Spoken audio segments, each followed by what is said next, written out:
Hey everyone, welcome back to FPL Fran. Today's video is going to be a wildcard Game Week 3 draft. A lot of people have requested for this on the social media platforms because I know there's a lot of issues in FPL, right? What issues are we talking about? Primarily injuries, right? Saka, Rutter, Palmer potentially, Nuri for sure. Even let's say some of the picks that maybe started the season with not enough minutes, right? Players like Malin are in people's teams. Players like Guardiola potentially are in people's teams. These sorts of issues need to be dealt with. And unfortunately, there's not enough transfers right now still if you rolled in Game Week 2 to actually deal with them. So that's one thing. The other thing is a lot of popular picks have been very dismaying, right? Even Salah to an extent has been dismaying, but there are players who've literally blanked 2 games in a row. Wirtz, Watkins, Sean Larson, so many other picks that we can really mention here, Mateta, Evan Nilsson. But I think the key thing to mention in terms of if you choose to wildcard this week, don't do it because you've had players who've blanked who still, are giving you the conditions to do well in the future. Like, for example, playing 90 minutes match, still on penalties, still actually getting good underlying stats, for example. Those kind of things I think you need to consider a little bit first before you actually decide to pull the trigger on a wildcard 3, because there still can be a lot of transfer market information that can change what a wildcard 3 looks like versus what a wildcard 4 looks like, and what that template structure is, and what's the best template structure going forwards. What do I mean by this? Ekitike, Liverpool, Gakpo as well, Liverpool. Arsenal, I think, is a little bit more set and defined. I think Gyökeres is now such a simple, easy buy. But these are the kind of things you need to consider. Do you get additional information in Game Week 4, such as, for example, Newcastle buying a new striker that would dramatically change the way you approach a wildcard? So that's something I want to mention. Before we jump into the wildcard content, I'd like to say that a lot of the kind of picks here are also supported by the Fantasy Football Hub Pro suite of tools. I've had a look at a lot of the expected points, the underlying stats from certain players, which you can access with the OptaStats tool. On top of that, you can also input your chip strategy on Fantasy Football Hub and actually get a desired result as well. But they also have a offer which is 50% off up until the end of this month, and also to win your mini league or get your money back with T's and C's apply. So have a look at the link in the description below to get access to Fantasy Football Hub before that offer runs out. So let's just jump into the wildcard draft, right? I think the first thing here is to think about structurally what our wildcard is going to be like. The first thing that I actually had in terms of structure was actually going to be Haaland plus Salah, or Salah only, or no Salah, which means Haaland only, right? I still personally think, because there are so many high value picks outside of, let's say, a potential Haaland plus Salah team up, like what am I talking about here? Gyökeres, Ekitike, Gakpo, these are the types of picks where if you want to squeeze more of these types of players in, it becomes increasingly impossible to get into, let's say, a Haaland plus Salah draft. You probably have to concede and go down to, let's say, cheaper picks, like a lot of 6.0, 6.5s, 5.5 type picks within a draft to actually accommodate Haaland plus Salah. But actually in the forward positions right now, I probably would want to spend more for that kind of sub-premium type forward, not a Strand Larson, not a Thiago necessarily. And in the midfield, I probably think that is an area where you want to spend 6.5, 6.0, but I also want to have Gakpo. So ultimately, I decided on a draft structure with Salah only. I think a lot of people can have a look at this draft and just think, okay, well, what is the main change between Salah only and Haaland only? I actually think it's 3-4-3 versus 3-5-2, right? Because at the end of the day, you're picking one of these two players to be your consistent captaincy options most of the time, and then they can be covered by some other picks on specific weeks. Like, for example, here in Game Week 3 versus Burnley at home, where you might have, let's say, a Bruno or a Cunha. So that's kind of my initial thoughts. I would still go with Salah at this moment in time. I think Game Week 4 and 5 is really good for Salah. I think generally speaking, does Salah look a little bit worse than before? Sure, but the sample size is extremely small. Liverpool still look like a very strong team. They have good fixtures coming, and probably still, on average, I think better fixtures than City, even if you extend all the way up until that sort of AFCON window of Game Week 14, where Salah is going to be a very, very popular captaincy with that specific match there, and then he leaves the game in Game Week 15 when you have 5 free transfers to get rid of him. So I would personally take on Salah from this moment in time. I can understand someone going for Haaland, but I think even if you're going for Haaland, it's as simple here as just going for 3-4-3 and then moving on with your life, right? In defense, though, just because I'm actually operating with a Salah draft, what I've decided to go for is Ryan Dubravka. Now, I think Sanchez is still great. I think Emi Martinez is actually quite interesting because Aston Villa just are a super defensive team in terms of how they want to set up and how they want to sort of play out games. But I think Raya here is a bit of a no-brainer option. If you're okay with spending a little bit of money here within the goalkeeping position, why not just go for Raya? You're probably going to guarantee yourself the most amount of clean sheets this season. Arsenal's defense still looks as strong as ever, even though there was a bit of a blip, I would say, versus United. Games like, let's say, the Leeds game just kind of give you the impression that Arsenal are just going to keep ticking along as a team. So I would go with Raya here and Dubravka. Dubravka is just a steal at 4 million. There's really nothing to actually do about him. In the defensive positions, though, I've actually opted to go with Munoz, Virgil van Dijk, Dorgu, Esteve, and Pedro Porro. So why have we gone with these players, right? This seems quite similar to, let's say, a popular Gameweek 1 draft. I think with Virgil, you're taking away, let's say, the Newcastle game. You're looking to bench him versus Arsenal. So that means you're playing Munoz, you're playing Dorgu, and you're playing Pedro Porro. This, for me, is a fantastic team and a backline for Gameweek 3. So I would really be okay and comfortable with playing these sorts of players. Munoz, as we've seen already, still has a lot of that sort of attacking value. He hasn't really slipped into the DEFCONs yet, but Crystal Palace have been a team that actually are racking up DEFCONs. Lacroix is clearly the best option there. And I think if you want to spend a little bit less money, I guess you can go Lacroix. There's a little bit of a decision to be made in terms of how much money am I spending for a premium who doesn't get DEFCONs every single match, and how much money am I spending for a premium who's very attacking, who I might not see, get an attacking return every match. You kind of need to balance your expectations, right? For example, Pedro Porro is still very likely of getting eventually an attacking return plus maybe triple bonus within a match and sort of outscoring Romero for multiple weeks versus, let's say, Romero continuously getting +2 points within his team for 0.5 less. And the same applies to, let's say, Lacroix versus Munoz. So that's something to think about. I personally still think there's a lot of value towards spending the money within the defenders right now.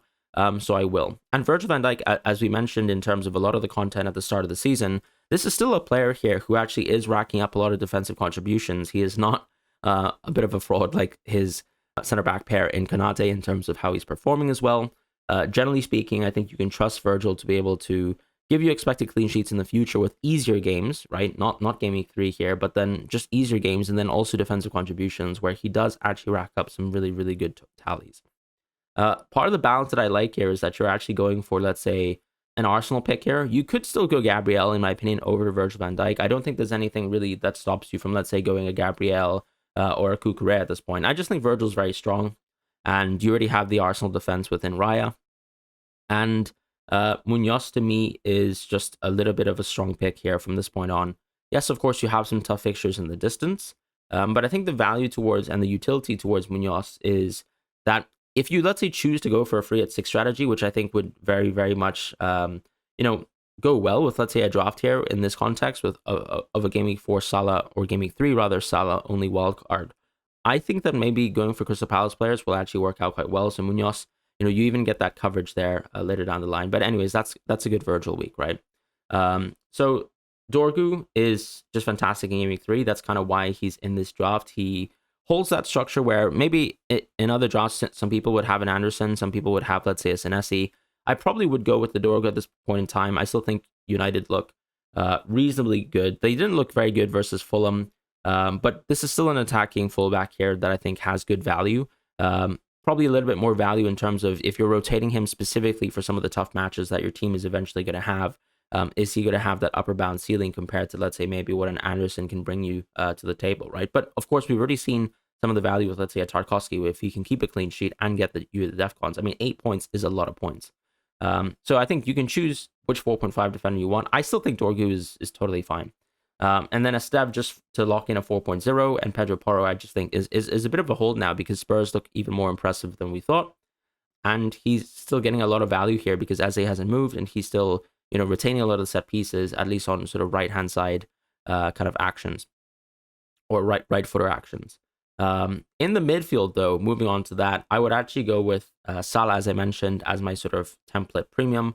Then I've gone with Gakpo, Bruno, Dango, and Kudus. Now, I'll explain all the picks, but I think Gakpo is one of the picks that you almost have to consider within the draft from the outset, right? He seems like the player, I think, right now who actually has really nailed minutes. I know Rio just scored versus Newcastle, which is lovely in terms of him sort of starting his Premier League career with a goal here. But we've seen Rio previously. I think, is he going to get a lot of minutes this season? I still don't think necessarily this is the season where this is going to happen as long as Gakpo is ready to play a lot of these matches. But of course, we're starting to see a little bit more Rio cameos, and maybe that can hurt him. But it really only would be that sort of Isak injury or Isak sort of being bought, that would actually help, let's say, reduce Gakpo's minutes. Because so far, I think there's no one really to compete with his sort of consistent minutes at the left wing position. You're still seeing, for example, whilst Ekitike is in the squad, that he gets subbed off at 72 minutes, maybe at 80 minutes. Gakpo seems pretty much nailed, and I think I'd probably take the punt on Gakpo within a draft on Game Week 3 than, let's say, going for Gakpo and Ekitike. And part of this is because I think there is still some risk attached to it. I also think that there's other forwards who are as good as Ekitike. Clearly, it doesn't look like it because he's the player so far who's delivered a lot of points. But I think, as someone who scored 1 goal per game and getting the triple bonus almost each time, that's a huge benefit. And that probably kind of jades people's views in terms of like how effectual he is. He clearly has some of the best underlying stats within the Premier League. I think that's undeniable. But at the same time, he doesn't have some of the intangibles, like, let's say, for example, like Gyökeres has. So we'll talk about that in a moment. But I would definitely go Gakpo here because I think at 7.5, it's just a steal, right? This is even cheaper than, let's say, Wirtz by 1 million. I would say if Gakpo is going to be absolutely nailed, there's zero reason to spend money on Wirtz. So that's it. With Bruno, though, this is still a player I'm sure who's very divisive with a lot of people. First of all, what Bruno does in this draft is he gives you a Game Week 3 captaincy. Second of all, I'm sure a lot of people will just say, why not Cunha, why not Mbeumo? And I think that's a fair point. But in terms of like someone who can tick along, and if you're comfortable having someone with your team who can get plus 2 points per game whilst doing absolutely nothing, then Bruno is your man. The reality is he still will do other things, right? I think he's 100% on penalties. I wouldn't even dispute that. This is a player who's missed, I think, 7 career penalties, probably scored, 50, 60. He's not going to be off of pens, even though Cunha and Mbeumo are very capable penalty takers. He's still on those sort of right-footed set pieces. This is still a player who creates a lot of chances, even from deep. And to me, he's a very valid pick. And in fairness, we have a lot of forwards right now who've blanked every single week. We've had some midfielders who blanked every single week who don't even turn up, for example, like Palmer. And I think Bruno is at an okay price point where I would consider him, especially since you need that captaincy in Game Week 3. If you're wildcarding in Game Week 4, you might not have Bruno in this draft, and that is a valid consideration, but it doesn't actually mean he's a bad pick. If you're wildcarding on 3, it's more than likely as well that you've actually rolled 1 free transfer. And that also allows you to, in the future, just make a simple double up, right? You can do a 2 free transfer out of, let's say, Bruno and move that sort of money in towards the forward position if you find other midfielders that you really like. So that's kind of how I feel about the Bruno pick right now. I think he is just a comfortable pick that should tick along, right? So far he hasn't, but I still have the confidence that he does. And a lot of the sort of utility that he has as a player is still there. So that's kind of why I'm settled on the Bruno pick. Then I've got Dango and Kudus, right? And a lot of people will probably ask the question of why not Johnson? Why not maybe go for someone else? I think Dango's just at an absurd price. This is at 6 million. This is someone who has historically great underlying stats in the Premier League. So far, he's had perfect minutes at Brentford. He played 84 minutes in his debut match. I think he can kind of continue to maintain these sorts of levels of minutes, and that would just make an amazing pick. He doesn't have things like penalties. He doesn't have things like set pieces. But at the end of the day, you're dealing in an open play attacker who just has ridiculous underlying stats that I would have a lot of confidence in, simply because he really does reign amongst all the sort of 5.5, 6.0 options in terms of his historic open play numbers. And you start here with Brentford versus Sunderland away, so why not take the chance here with Dango? Kudus is the pick that I've gone for because I still think, yes, he's been outscored by Johnson so far, and he's only gotten 2 assists from, let's say, 2 really good Richarlison goals, but he himself is still creating shot-creating opportunities for other people. He is also still actually getting shots off himself. So I think Kudus is just going to be a really, really consistent pick. Not too different to, let's say, Ismail Assar. And to be honest, anyone looking at this draft, I think, can just ask the question of why not go for Ismail Assar. And I own Ismail Assar, and I probably would say I actually lean towards both being fantastic picks. I think those two are my favorite 6.5s right now.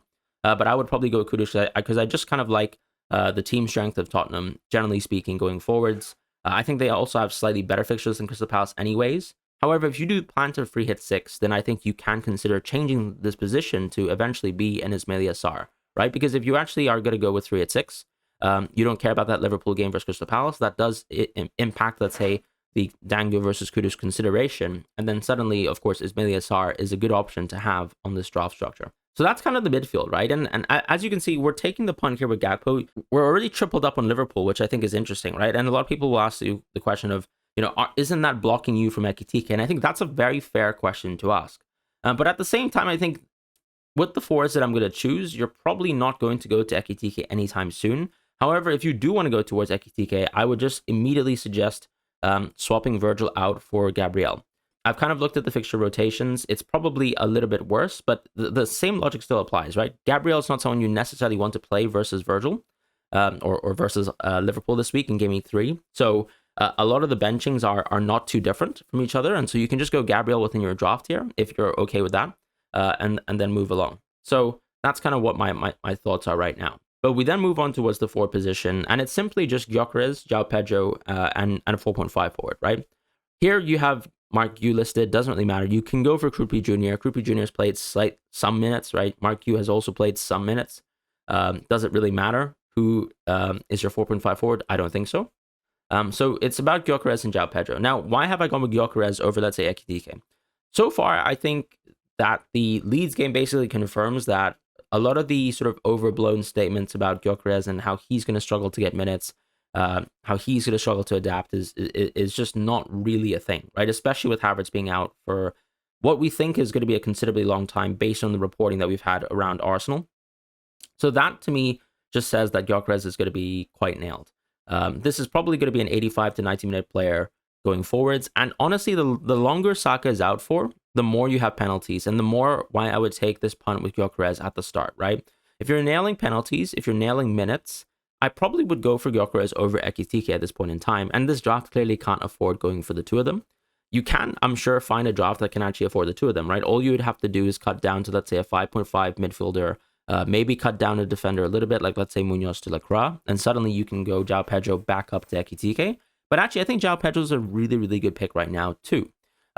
The longer Palmer's out for, and I don't think Palmer's out really for a long time. I don't see Palmer's being out, let's say, 3 to 4 weeks, like, for example, Bukayo Saka. But the fact that we don't have a timeline on Palmer is a bit questionable. And João Pedro just seems like a really solid pick with really good fixtures himself.